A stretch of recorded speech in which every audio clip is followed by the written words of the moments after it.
14 de enero de 1943. Frente Oriental. Zona trasera del Grupo de Ejércitos Centro. En los mapas del Estado Mayor, aquel punto no tenía nombre. Solo una escuela requisada, una carretera secundaria y 200 soldados que no figuraban en ningún plan decisivo. Aquella noche, 5 mujeres entraron en el edificio, y al amanecer, nada de eso existiría en los informes. Esta no es una historia de una batalla. Es la historia de una decisión tomada a las 2 de la madrugada, y de cómo esa decisión cambió silenciosamente el funcionamiento de una guerra entera. Si te interesan las historias donde una sola noche altera el curso de una operación, suscríbete ahora. No encontrarás estas historias en ningún otro lugar. Y dime en los comentarios, ¿crees que el caos o el cálculo destruyen más ejércitos? Para entender lo que ocurrió esa noche, debemos retroceder apenas unas horas. El edificio era una escuela primaria antes de la guerra. Ventanas altas, paredes de ladrillo desnudo, un mapa infantil arrancado a medias que aún mostraba ríos azules y nombres que ya no importaban. Ahora era un punto de descanso para una unidad mixta. Guardias de retaguardia, personal de transmisiones, conductores, hombres recuperándose de heridas leves. Ninguno esperaba combate. Ninguno esperaba decisiones difíciles. A las 17:30, el oficial de servicio marcó el inicio del periodo nocturno. El generador funcionaba a intervalos. La radio crepitaba con tráfico irrelevante. Solicitudes de combustible, retrasos ferroviarios, informes meteorológicos. Nieve ligera. -15 grados. Nada fuera de lo normal. En la sala de mapas, 3 oficiales compartían café aguado y cigarrillos. Hablaban poco. En el frente oriental, el silencio era una forma de economía. Cada palabra podía convertirse en un problema administrativo. En ese contexto, 5 mujeres no parecían un problema militar. Fueron traídas poco antes del anochecer, escoltadas por una patrulla que regresaba de una operación antipartisana rutinaria. En los documentos preliminares aparecían como detenidas para verificación, sin rango, sin afiliación clara, demasiado jóvenes para ser mandos, demasiado tranquilas para encajar en los perfiles habituales. El suboficial que firmó la recepción no levantó la vista. Selló el papel, lo colocó en una carpeta gris y siguió con su lista. En la guerra moderna, lo que no recibe un código deja de existir. A las 18:15 llegó el primer detalle inquietante. Un mensaje de radio interceptado en una frecuencia secundaria. Corto, mal codificado. No hablaba de ataques ni de movimientos de tropas. Solo mencionaba un error previo y la palabra testigos. El operador dudó, lo anotó. No lo transmitió al Estado Mayor Superior, no porque fuera negligente, sino porque no parecía urgente. Nadie en la sala de mapas pidió verlo. Afuera, la noche cayó rápido. La nieve absorbía el sonido. Las luces estaban atenuadas por orden expresa, evitar aviación enemiga, aunque en realidad no se esperaba ninguna. En el comedor improvisado, los hombres hablaban más alto. Había alcohol. Poco, pero suficiente para relajar la disciplina sin romperla del todo. Esa franja entre la disciplina y la relajación era peligrosa. En ella nacían las decisiones que no se escribían. A las 19:40, uno de los oficiales preguntó qué se haría con las detenidas. La respuesta fue automática. Por la mañana se decide. Era una frase estándar, significaba muchas cosas. Significaba, ahora no es prioridad. Significaba, el frente principal exige atención. Y, sin que nadie lo dijera en voz alta, significaba, esta noche no habrá supervisión. En la radio, el operador volvió a mirar su nota. Error previo. Testigos. Dudó unos segundos más. Luego cerró el cuaderno. A las 20 en punto, se cortó la electricidad durante 30 segundos. No fue un sabotaje, fue sobrecarga. Pero en esos 30 segundos, en la oscuridad casi total, algo cambió en el edificio. No fue visible, no fue audible, fue un cambio de actitud. Algunos hombres sonrieron, otros bajaron la mirada. El sistema, sin decirlo, había dado un paso atrás. En la guerra, cuando el sistema retrocede, alguien avanza para ocupar su lugar.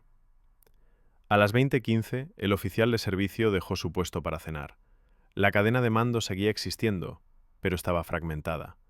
Nadie había dado una orden directa, nadie había prohibido nada.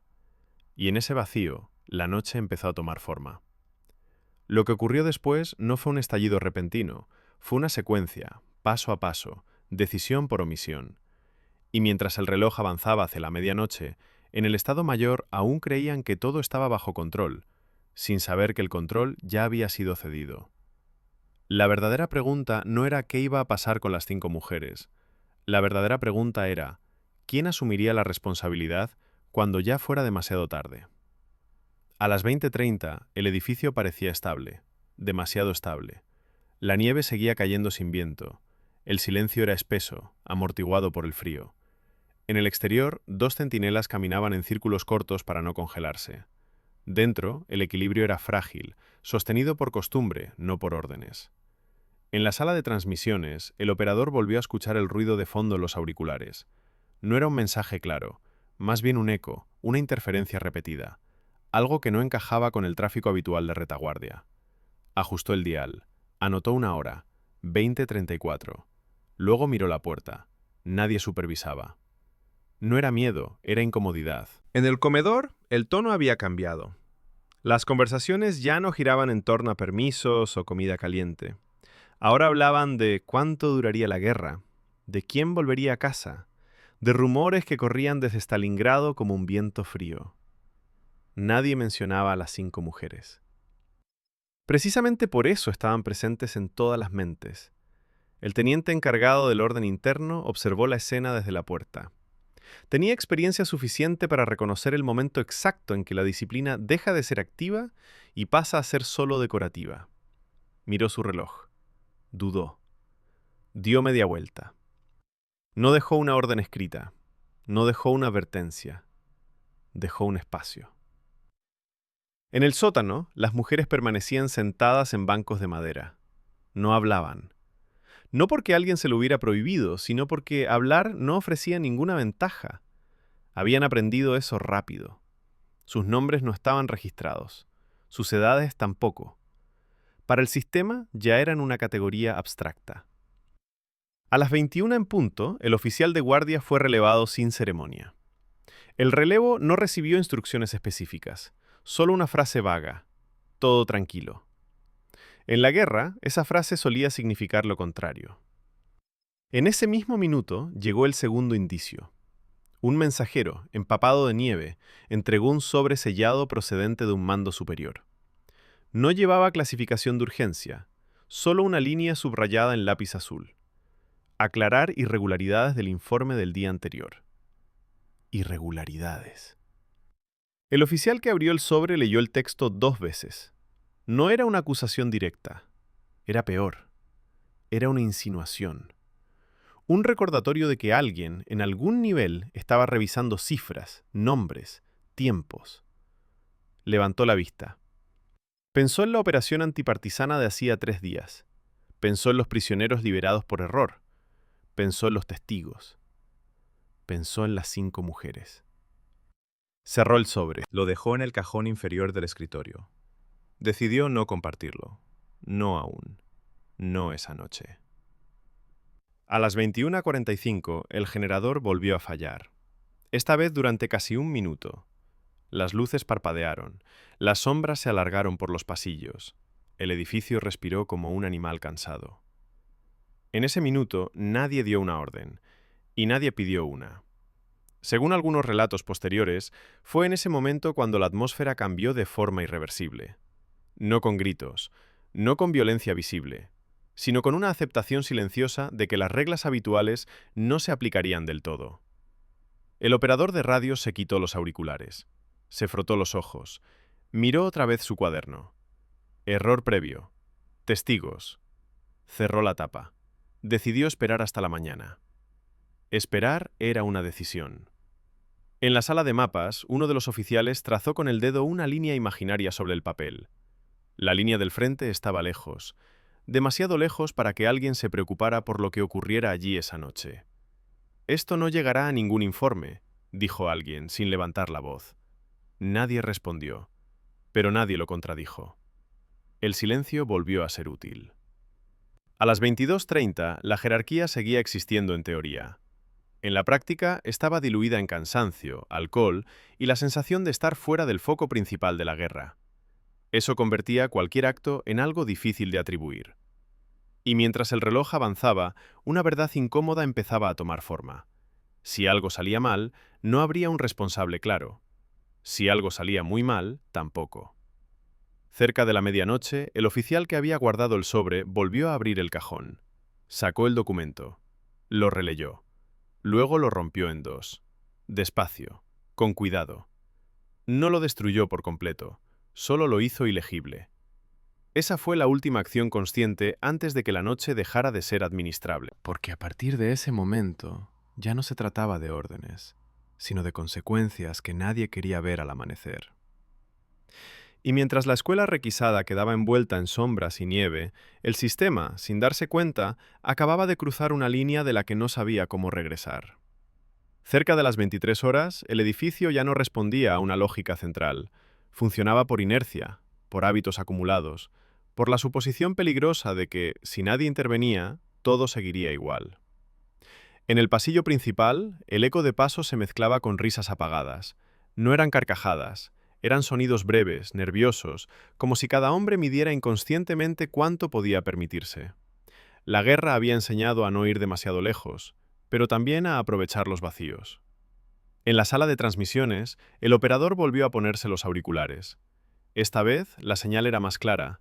No un mensaje completo, fragmentos, coordenadas sueltas, una referencia temporal que no coincidía con ningún plan conocido. Anotó todo. Dudó otra vez. Pensó en levantarse. Pensó en llevar la nota al despacho del oficial superior. Pensó y no lo hizo. No porque no entendiera la gravedad, sino porque entendía demasiado bien cómo funcionaba la cadena de responsabilidades cuando algo no estaba escrito. A las 23:15, uno de los suboficiales entró en la sala de mapas sin anunciarse. Miró alrededor, bajó la voz. «No habrá inspecciones esta noche», dijo. No explicó cómo lo sabía.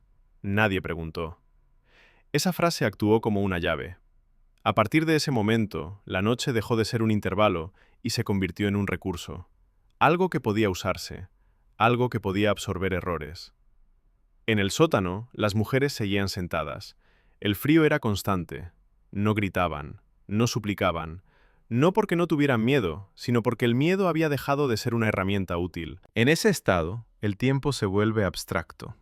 No se mide en minutos, sino en cambios de sonido, en pasos que se acercan o se alejan. Arriba, alguien cerró una puerta con más fuerza de la necesaria. El sonido resonó demasiado tiempo. En el comedor, una discusión breve se apagó de golpe cuando apareció un oficial. No dio órdenes, no reprendió, solo observó. Esa observación fue suficiente para que todos entendieran algo. No habría intervención. A las 23:40, el reloj de pared se detuvo durante unos segundos. No por avería, por el frío. Cuando volvió a moverse, nadie lo notó. Más tarde, algunos oficiales dirían que ese fue el instante exacto en que la situación se volvió irreversible. No porque ocurriera algo concreto, sino porque ya no había nadie dispuesto a detener lo que estaba en marcha. La ausencia de órdenes claras había creado un espacio perfecto, un espacio donde cada acción podía justificarse como iniciativa individual y cada consecuencia como un accidente. En la sala de mapas, el teniente volvió a mirar la línea del frente. Pensó en Stalingrado. Pensó en cómo los informes se corregían con palabras neutras. Repliegue táctico. Reorganización. La guerra moderna había perfeccionado el arte de ocultar el significado real de las cosas. Pensó, fugazmente, en escribir algo. Luego apagó la lámpara. Cuando el reloj marcó la medianoche, no hubo anuncio alguno. No hubo cambio de turno. No hubo registro. Solo la certeza silenciosa de que, pasara lo que pasara después, no pertenecería al día siguiente. Porque la medianoche no separa solo un día de otro. A veces separa lo que puede explicarse, de lo que nunca se escribe.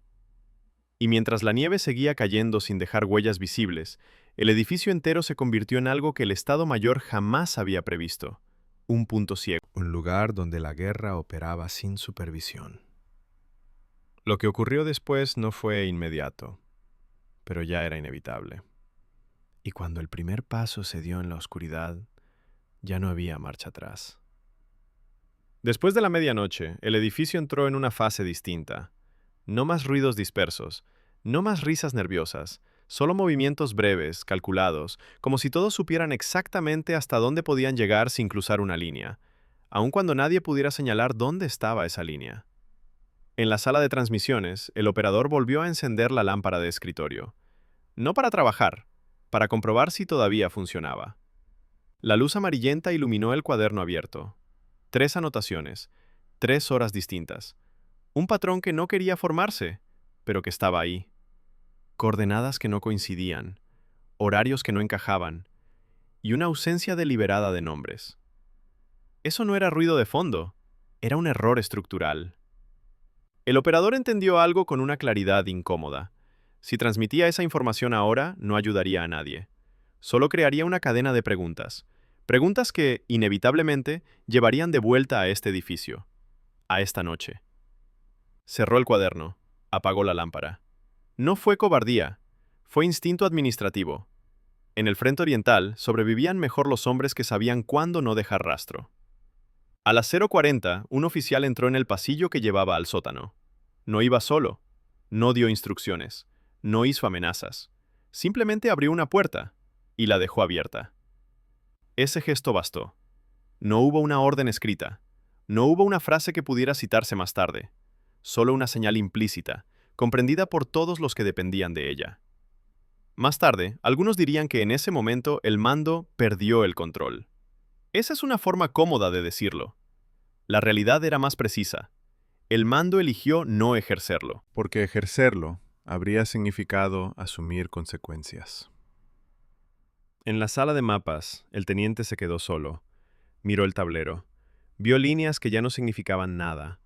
Pensó en cómo se redactaban los informes de retaguardia. Frases cortas, impersonales, diseñadas para no levantar preguntas. Incidente sin relevancia operativa. Situación resuelta localmente. Palabras como esas tenían un peso específico. Podían borrar horas enteras.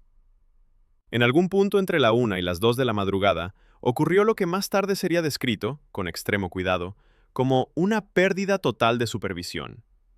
Esa descripción no explicaba nada, pero protegía a todos.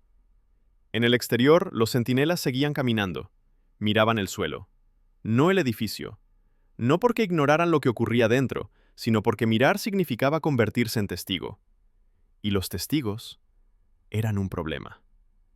A las 2:05, el operador de radio escuchó por última vez aquella frecuencia secundaria. Esta vez, el mensaje fue claro. Demasiado claro.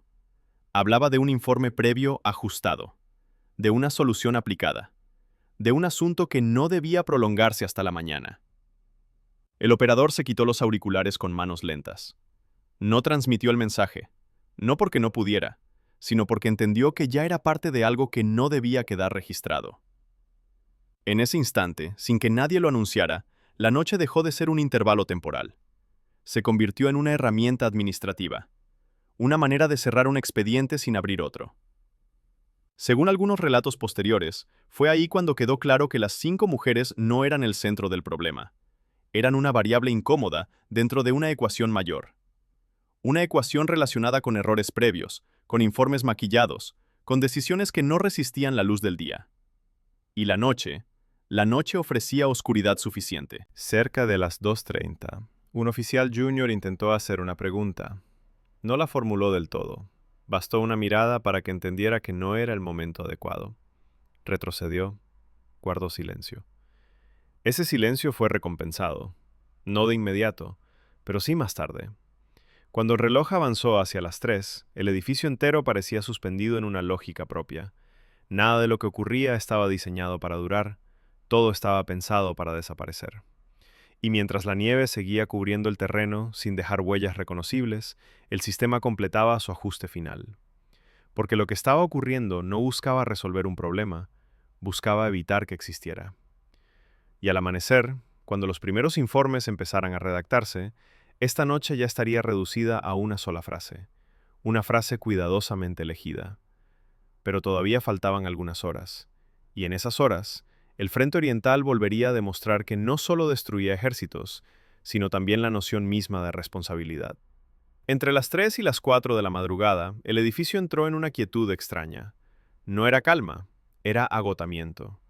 El tipo de silencio que aparece cuando ya no quedan decisiones por tomar, solo consecuencias por administrar. En la sala de mapas, el teniente volvió a encender la lámpara por última vez. No para trabajar, para comprobar que el papel seguía ahí. Los mapas no habían cambiado, las líneas seguían siendo las mismas, y sin embargo, algo esencial ya no encajaba. El problema no estaba en el frente, estaba detrás. Recordó la operación antipartisana de 3 días atrás, un despliegue apresurado, un informe redactado con prisas, un convoy que había pasado por una aldea equivocada, un registro incompleto, un número que no cuadraba. En aquel momento, nadie había insistido, nadie había pedido aclaraciones. El frente principal exigía rapidez, no precisión. Ahora, esas imprecisiones tenían rostro y respiraban en el sótano. A las 3:20, el oficial recibió una visita breve. No hubo saludo, no hubo conversación larga, solo una frase, dicha en tono neutro. Esto no puede llegar a la mañana. No era una orden, era una constatación. El teniente asintió, no porque estuviera de acuerdo, sino porque entendía el lenguaje. En la jerarquía informal del Frente Oriental, ciertas frases no admitían réplica. Cuando la puerta se cerró, el teniente permaneció inmóvil unos segundos. Luego tomó una hoja en blanco. Empezó a escribir. No un informe completo, solo un borrador, un esqueleto de frases. Incidente localizado, sin impacto operativo, medidas adoptadas. Nada concreto, nada verificable. Ese borrador sería suficiente. En la sala de transmisiones, el operador se quedó dormido por primera vez en semanas. No fue un sueño profundo, fue una desconexión breve, casi involuntaria. Cuando despertó, el reloj marcaba las 3:45. Se incorporó de golpe, miró los equipos. Todo seguía funcionando. Demasiado bien. Pensó en el mensaje de las 2:05. Pensó en cómo habría sonado transmitido por la red oficial. Pensó en las preguntas que habría generado. Decidió, una vez más, no hacer nada. A veces, en la guerra, no hacer nada es la forma más eficaz de actuar. En el exterior, la nieve había dejado de caer. El cielo empezaba a aclararse por el este. Un gris pálido, casi imperceptible. El tipo de luz que anuncia el amanecer sin ofrecer consuelo. Los centinelas se detuvieron un momento. Escucharon. Nada. Eso les bastó. A las 4:10, el primer oficial se dirigió al sótano. No iba acompañado. No llevaba arma visible. No tenía prisa. Abrió la puerta. Miró dentro. Cerró. No habló de lo que vio. Subió las escaleras y dio una instrucción breve al suboficial de servicio. No fue una orden detallada. No hizo falta. El suboficial entendió. Siempre entendía. A las 4:30, el edificio empezó a prepararse para el día. No oficialmente, no con toques de corneta ni formaciones, solo con movimientos mínimos, limpieza superficial, ajustes de uniforme, silencios más largos. La noche debía desaparecer. En la sala de mapas, el teniente rompió el borrador en tiras finas, las arrojó al brasero apagado, no las quemó, no quería humo, las dejó ahí, como si nunca hubieran existido. Según algunos oficiales, años después, fue en ese instante cuando comprendieron el verdadero alcance de lo ocurrido. No por compasión, no por horror, sino por claridad administrativa. Habían convertido un error previo en un vacío perfecto, sin testigos formales, sin registros útiles, sin necesidad de explicaciones. La guerra podía seguir. A las 5 en punto, el oficial de guardia anotó en el libro de novedades: Noche sin incidentes relevantes. Firmó, cerró el libro. Con esa firma, la noche dejó de existir. Pero el amanecer aún no había llegado del todo. Porque cuando la luz terminó de entrar por las ventanas altas de la antigua escuela, lo que reveló no fue caos, sino orden. Un orden frío, eficiente, irreversible. Y mientras los primeros sonidos del día empezaban a llenar el aire, el Frente Oriental sumaba otra línea invisible a su historia. Una línea que nadie leería, pero que todos los implicados recordarían. Porque algunas noches no se recuerdan por lo que ocurrió en ellas, sino por lo que el sistema aprendió a hacer después. El amanecer llegó sin ceremonia. No hubo órdenes nuevas ni comunicados urgentes. Solo la luz pálida entrando por las ventanas altas, revelando un edificio que parecía exactamente igual que la noche anterior. Esa era la señal más clara de que todo había funcionado como debía. A las 5:30, el primer relevo diurno cruzó la puerta principal. Vieron rostros cansados, tazas de café vacías, mapas sin cambios. Nada que llamara la atención. Nadie preguntó por la noche. En retaguardia, preguntar era una forma de buscar trabajo innecesario. El sistema prefería la continuidad. En la sala de transmisiones, el operador entregó su puesto. No mencionó las frecuencias secundarias. No habló de mensajes fragmentados. Solo dijo lo habitual. Tráfico normal, sin incidencias. El relevo asintió. Firmó. Eso bastaba. En el libro de novedades, la entrada seguía ahí. Noche sin incidentes relevantes. Era una frase simple. Demasiado simple para una noche tan larga. Pero estaba escrita con tinta oficial, y eso la hacía real. A las 6:10, el teniente reunió a los suboficiales. No fue un briefing formal. No hubo reproches ni felicitaciones. Solo instrucciones prácticas para el día. Horarios, patrullas, distribución de combustible. La maquinaria volvía a moverse. Nadie mencionó el sótano. Cuando el edificio quedó plenamente activo, la noche ya era un recuerdo mal definido. Algo que pertenecía a otro turno, a otro estado mental. Así funcionaba la guerra cuando avanzaba demasiado rápido para detenerse. Poco después de las 7, un oficial de un mando superior visitó la escuela requisada. Caminó por los pasillos, miró los mapas, hizo 2 preguntas técnicas, ninguna relacionada con personas. Se fue satisfecho. No encontró nada que investigar. Según versiones posteriores, ese oficial llevaba consigo un memorando restringido que mencionaba ajustes administrativos en informes de retaguardia durante el invierno de 1943. Nunca se encontró copia oficial. Solo referencias indirectas en entrevistas realizadas años después. En esas entrevistas, algunos oficiales dijeron recordar aquella noche como una corrección necesaria. Otros evitaron el tema. Unos pocos admitieron que fue el momento en que entendieron que el Frente Oriental no se perdía solo por derrotas militares, sino por decisiones tomadas lejos del frente, en edificios que no aparecían en los mapas estratégicos. Decisiones silenciosas, eficientes, irreversibles. Las 5 mujeres no volvieron a aparecer en ningún registro. No como prisioneras, no como liberadas, no como trasladadas. Administrativamente, nunca estuvieron allí.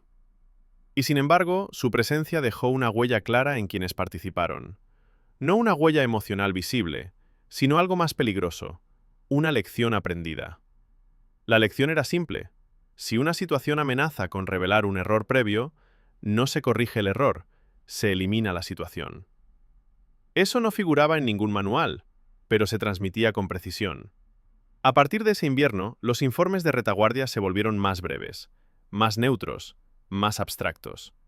Las palabras testigo, irregularidad y responsabilidad aparecían cada vez menos. El sistema se estaba perfeccionando. Cuando terminó la guerra, muchos de los hombres de aquel edificio sobrevivieron. Algunos hicieron carrera, otros desaparecieron en el anonimato. Ninguno fue juzgado por lo ocurrido esa noche. Porque no había nada que juzgar. No oficialmente. La noche no existía. Eso es lo que hace peligrosa esta historia. No lo que ocurrió, sino lo bien que fue absorbido. Sin escándalo, sin archivos claros, sin consecuencias visibles. El Frente Oriental fue una máquina gigantesca. Devastó ciudades, ejércitos, países enteros. Pero en lugares como aquella escuela, también aprendió algo más sutil. Cómo borrar una noche entera sin dejar rastro. Y cuando una guerra aprende eso, ya no necesita victorias para seguir adelante. Esta historia terminó. Si quieres seguir escuchando historias donde una sola decisión silenciosa revela el verdadero rostro de la guerra, suscríbete. No encontrarás estas historias en ningún otro lugar. Y dime en los comentarios, ¿crees que las guerras se pierden en el frente o en los despachos?